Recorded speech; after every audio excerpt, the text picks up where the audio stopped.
이 지나가는 인생의 시간 속에서 우리가 반드시 기억해야 되는 것은 무엇일까요? 하나님께서 언제든지 어디서든지 우리와 함께 동행해 주신다라는 그런 동행의식인 줄로 믿습니다.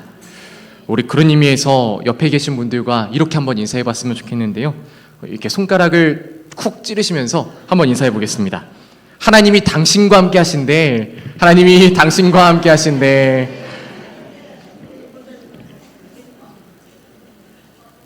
여러분, 이번에는 뭔가 나 자신을 자랑하는 느낌으로 그 화살표를 나에게 두면서 한번 이렇게 인사해 보겠습니다. 그 하나님이 나랑도 함께 하신대. 그 하나님이 나랑도 함께 하신대. 믿으십니까, 여러분? 네, 아멘입니다.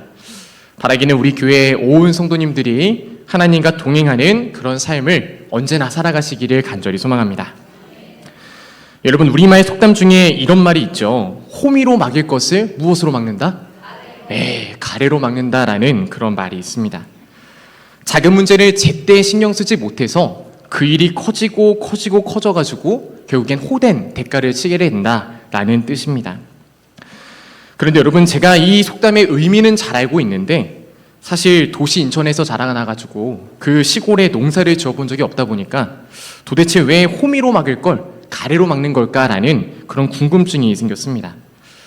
그래서 직접 한번 인터넷에 홈이랑 가래를 검색을 해봤는데요. 찾아보니까 왜 이거를 이렇게 막으라 했는지 이해가 되었습니다. 여러분, 호미는 우리가 잘 알고 있듯이 조그만한 농기구죠. 네. 텃밭을 가꿀 때나 손으로 슬슬 흙을 긁을 때 사용하는 게 호미입니다. 그런데 가래는 찾아보니까 완전히 다르더라고요. 그럼 정말 깜짝 놀랐습니다. 사진 한번 보실까요? 네. 가래를 사용할 때는 몇 명이 달라붙었을까요, 여러분들? 보이시나요? 몇 분이시죠? 9분. 네. 혼자서 할 일을 이 9명이나 달라붙어서 해야 되는 그런 상황이 되었다라고 하니 이해가 참 되었습니다.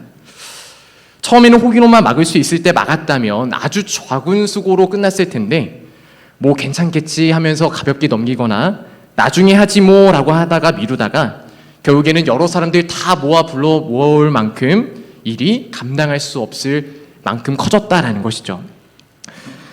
여러분, 저는 우리의 마음밭도 이와 비슷하다고 생각합니다. 성경은 우리의 영적인 상태, 마음의 상태를 밭으로 자주 비유하는 경우들을 보게 되어지죠. 우리의 마음밭이 무너지는 건 어느 날 갑자기 한순간에 이루어지는 게 아닙니다. 처음에는 아주 사소한 작은 문제로 시작됩니다. 그런데 내 마음에 일어나고 있는 작은 문제를 깨닫지 못하고 캐치하지 못해서 잡초가 무성해지고 땅이 갈라지고 결국에는 아무런 열매도 자라지 못하는 그런 땅으로 변함을 우리는 잊지 말아야 합니다. 그리고 그때가 돼서 뭔가 조치를 취하려고 하면 큰 어려움에 봉착을 하게 되는 것이죠. 여러분, 이런 영망이 되어버린 밭이 내 마음의 밭이 되어버린다라고 한다면 여러분, 과연 어떤 일이 벌어지겠습니까? 나의 마음의 밭은 죄악이 번성하고 죄악이 자라기 쉬운 그런 취약한 상태가 되어버리곤 합니다. 남과 나를 쉽게 비교하는 자리에 서게 되고요. 괜한 열등감 때문에 불평과 원망이 내 안에서 불리듯 일어나기도 합니다. 또한 하나님 중심이 아닌 나 중심의 삶으로 이끌어가지면서 하나님과 멀어지게 되어지는 결과까지도 나타나게 되지요. 오늘 우리가 함께 살펴볼 사울의 모습이 여러분 바로 그러한 모습이었습니다. 성공한 왕이었던 다윗과 항상 대조적인 인물로 소개되는 인물이 이 사울이라는 인물인데 이 사울의 목락은 어느 날 갑자기 시작된 게 아니었다라는 것입니다. 그의 인생의 무너짐은 그의 마음속에서 있는 정말 지극히 작은 그 균열 하나 때문에 발생하였다는 것을 우리는 잊지 말아야 합니다. 다윗을 향해 부르는 여인들의 놀이 이 한마디를 듣고서요, 마음이 불편해져서 그 불편함을 제대로 다루지 못해 결국 그날 이후로 다윗을 주목하기 시작한 겁니다. 그의 마음의 상태, 마음의 것들이 그의 이후의 행동을 결정하게 된 것이죠. 오늘 여러분들께 질문을 드려보고 싶습니다. 여러분들의 마음의 밭, 여러분들의 밭은 안전하십니까? 혹시 내 안에 누군가를 바라볼 때 아직까지도 불편한 마음, 그런 억울한 마음이 있지는 않으십니까? 그 대상이 나와 먼 사람이든 혹은 나와 가까운 사람이든 여러분들 내 마음의 불편함이 깨우쳐지고 알아졌다라고 한다면 우리는 그것을 무시하고 지나쳐서는 안 됩니다. 그 작은 죄의 씨앗은 결국 우리의 마음밭을 다 헤집어 놓고 망가뜨리기 때문이지요. 바라기는 오늘 주시는 말씀을 함께 보면서 내 마음에 있는 이 작은 균열, 이것을 내는 이 마음의 죄악의 씨앗들을 우리가 어떻게 관리해야 될지 함께 말씀을 통해 은혜를 나눌 수 있길 소망합니다. 여러분, 먼저 오늘 8절에 보시면 사울의 인생에 거대한 균열이 가기 시작하는 아주 결정적인 첫 장면이 등장합니다. 전쟁에서 크게 승리하고 돌아왔던 이 사울과 다윗을 보면서 사울이 죽인 자는 천천히요, 다윗이 죽인 자는 만만히로다 라고 하는 이 여인들의 춤을 추며 노래하는 소리를 그가 들었던 겁니다. 여러분, 만약 여러분들이 사울이시고요, 만약에 이 노래를 들었다라고 한다면 어떻게 반응하시겠습니까? 아, 나는 쿨하게 반응할 수 있어. 한번 손 들어 보실까요? 뭐 다윗 칭찬하겠다는데 뭐 어때? 한 분도 손 안 드시나요? 우리 교회의 영적인 상황이 심히 걱정이 됩니다. 예, 여러분, 아마 사울도 우리와 같은 마음이었으리라 생각이 듭니다. 정말로 아무 마음의 동요 없이 그는 이 상황을 받아들일 수가 없었습니다. 내가 그래도 이 나라의 왕이고 저 새파란 젊은 애가 뭐 골리앗 하나 죽였다고 그렇게 유명해졌는데 어떻게 내 백성들이 이럴 수 있는 거야 라고 그렇게 마음의 자동적인 생각이 올라오게 될 겁니다. 이 노래를 들은 사울도 그와 똑같이 반응하였죠. 본문을 보게 되어지면 사울이 이 노래를 듣고 나서 불쾌하고 심히 노하였다라고 기록을 하고 있습니다. 그러면서 사울이 이렇게 말합니다. 8절 하반절을 우리 함께 봉독해 보겠습니다. 다윗에게는 만만을 돌리고 내게는 천천만 돌리니 그가 더 얻을 것이 나라 말고 무엇이냐 하고. 아멘. 여러분, 노래의 한 구절뿐이었죠. 지극히 사소한 일일 수도 있는 일이었습니다. 그런데 여인들이 부른 이 노래의 한 구절 때문에 사울의 마음이 완전히 무너져 내린 겁니다. 그런데 여러분, 사실 이 사울이 온 백성에게서 받은 이 천천이라는 숫자도 생각해보면 결코 작은 숫자는 아닙니다. 수천 명의 대적들을 물리치고 나라를 위기에 구해낸 왕으로서 백성들에게 충분한 영광과 찬사를 그도 역시 받고 있었기 때문입니다. 그래도 백성이 자신들의 왕을 존경하고 사랑하는 마음을 담아 축복한다라는 것 그 자체가 하나님이 사울에게 주신 너무나도 큰 은혜이고 축복이었습니다. 아마 사울도 다윗이 만만이다라는 소리를 듣기 전까지는 이 전쟁의 승리에 대해 기뻐했을 것이고 하나님께 감사를 올려드렸을 겁니다. 그런데 다윗의 만만이라는 이 소리가 들리는 순간 사울의 마음에 가득했던 이 기쁨과 감사가 순식간에 불쾌함과 분노로 뒤바뀌게 됩니다. 여러분, 왜 그랬을까요? 하나님이 나에게 이미 허락하신 그 은혜를 바라보지 못하고 남과 나를 비교하면서 그가 그러한 생각에 매였기 때문입니다. 남이 가진 만만이 더 커 보이니까 내가 가진 천천의 은혜는 너무나도 초라하고 보잘것없어 보였기 때문입니다. 사랑하는 성도 여러분, 우리의 영적인 삶 가운데 사단이 균열을 내는 방식은 이와 똑같은 방식으로 우리에게 언제나 찾아옵니다. 사단은 우리에게 다가와서 야, 너 오늘부터 하나님 앞에 크게 배반해봐, 한번 엄청나게 큰 죄를 지어라 라고 그렇게 막 당당하게 우리에게 이야기하지 않습니다. 대신 아주 교묘하고 또 그러고 아주 사소한 섭섭함을 그 가운데 섞어서 내 옆에 있는 사람과 나를 비교하게 만들기 시작합니다. 이렇게 충동질하는 거죠. 야, 내가 보기에는 네 믿음이 더 좋아 보이는데 어떻게 저 사람은 더 잘 살고 너는 이 모양 이 꼴이야? 저 집 자녀들은 저렇게 잘 풀리는 것 같은데 기도하고 있는 너네 자식들은 왜 그 모양 그 꼴이야? 라고 우리의 마음을 흔들고 우리의 마음을 미혹시키고 있는 겁니다. 그리고 이러한 소리에 우리가 넘어가기 시작할 때에 우리 마음의 밭에는 아무런 쓸데가 없는 이 잡초들이 서서히 자라나기 시작하는 것이죠.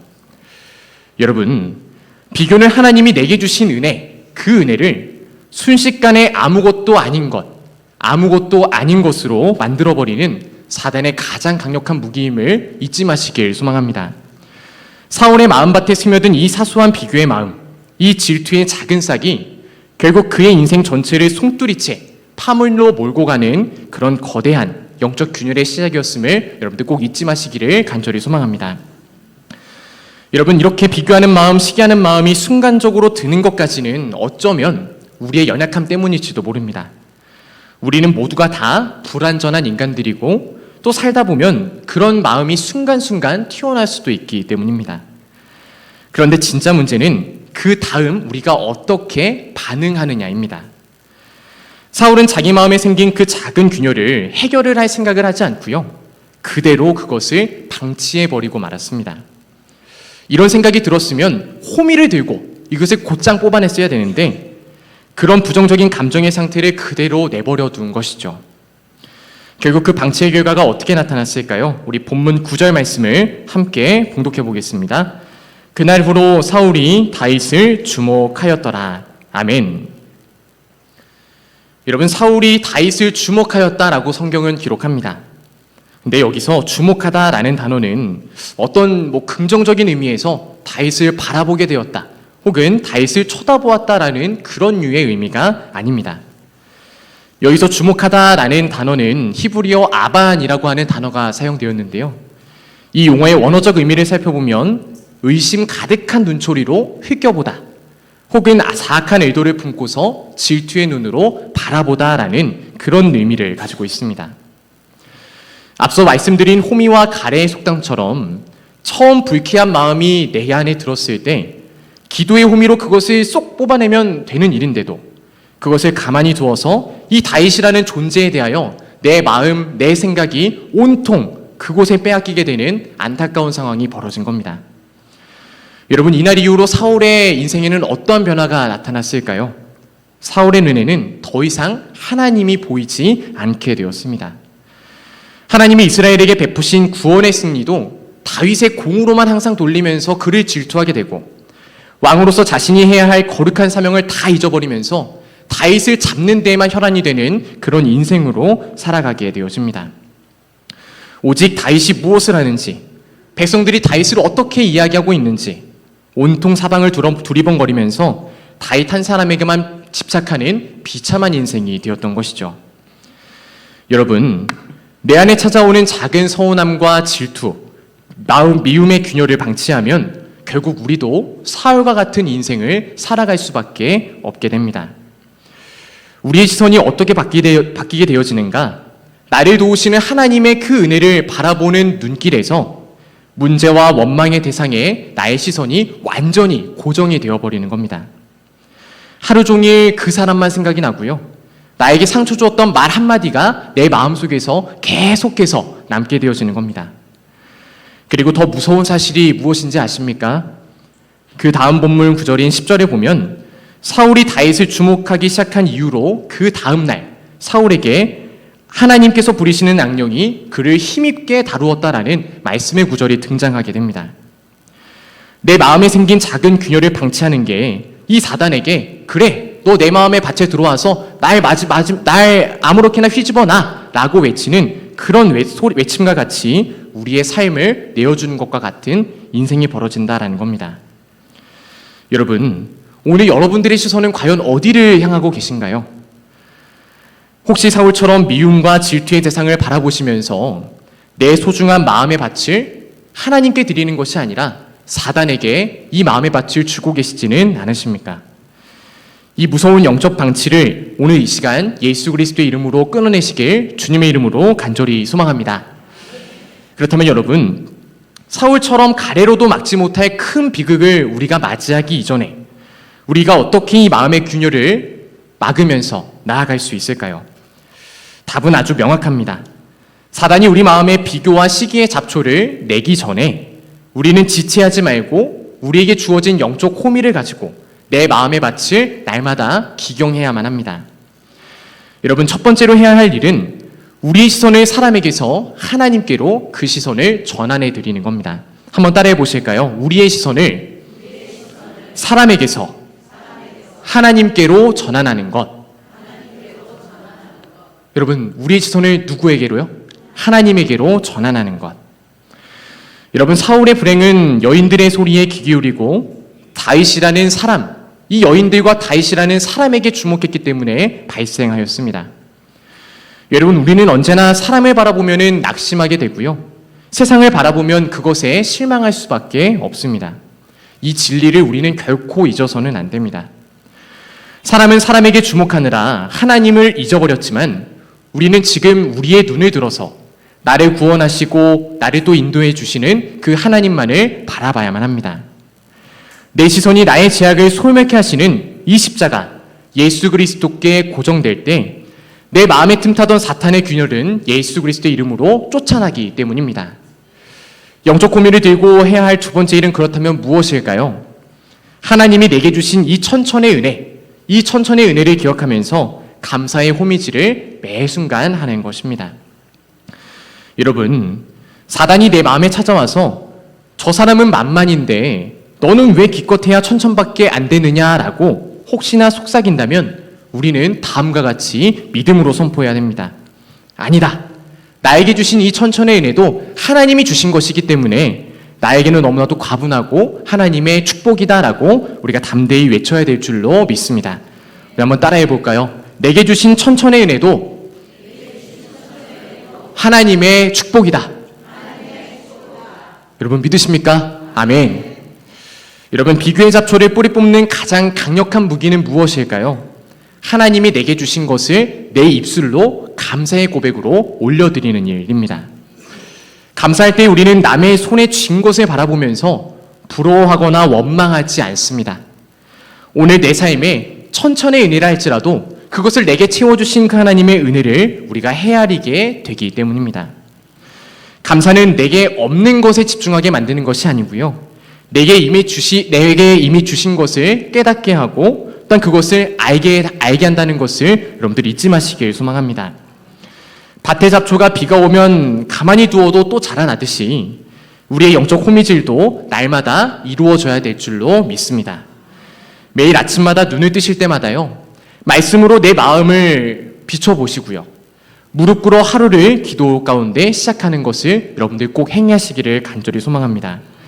그것이 바로 내 마음의 밭을 지키는 가장 안전한 호미질이기 때문입니다. 내 마음에 생긴 아주 사소한 불편함이라도 주님, 오늘 내 마음 가운데 이 작은 서운함이지만 그것이 내게 찾아왔습니다. 내 마음도 모르게 남과 비교하는 마음이 내 생각 가운데 생겨났습니다 라고 하면서 기도의 호미를 들고 즉시 주님 앞으로 그것을 올려드려야만 합니다. 그때 주님은 그 죄악의 씨앗들을 깨끗하게 뿌리 뽑아 주실 것이고요, 우리 마음의 밭을 맑고 또한 깨끗하게 바꿔주실 줄로 믿습니다. 여러분, 말씀을 정리합니다. 오늘 설교를 시작하면서 여러분들과 이야기를 나눴습니다. 하나님이 당신과 함께 하신대, 그리고 그 하나님이 나랑도 함께 하신대. 여러분, 이 고백이 진짜 나의 고백이 되길 소망합니다. 하나님이 나와 언제나 함께 하심을 정말로 우리가 신뢰한다면 우리는 남들이 받은 만만만 바라보면서 내 마음의 밭을 시기와 질투로 망가뜨릴 이유가 전혀 없습니다. 왜냐하면 하나님이 지금 내 삶에 허락하신 천천의 은혜만으로도 하나님 내게 은혜를 주셨지, 난 이미 하나님의 사랑을 받고 있지라고 하는 그런 자존감이 우리에게 생겨나기 때문입니다. 여러분, 나중에 기도해서도 안 되고요, 나중에 이 서운함을 해결하고 해서도 결코 안 됩니다. 작은 영적 균열이 생겼다면 그 즉시 주님께 올려드리시기를 소망합니다. 나 혼자 해서 해결할 수 있는 문제를 앞서 보셨듯이 이 9명이 떼거지로 붙어서 해결해야 되는 상황이 발생하기 전에 하나님 앞에 그 문제의 싹을 뽑아내야 된다라는 사실입니다.